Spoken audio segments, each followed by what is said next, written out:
จนมาพ่อเจ้าคนไข้เจ้าผู้งามไม่ปานแต้มอายขอแนมนะจากวางซอยชุบใจที่เพพังลาบานางคนไข้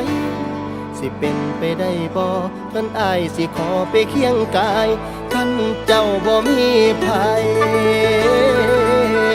คันได้นางมาเคียงข้างสิขอหักนางไปจนแก่โปรดรับใจเอาไว้แน่ให้เจ้าแลในเด้อคำยามหนาวไอ้กะสิกอดยามนอนไอ้กะสิหอม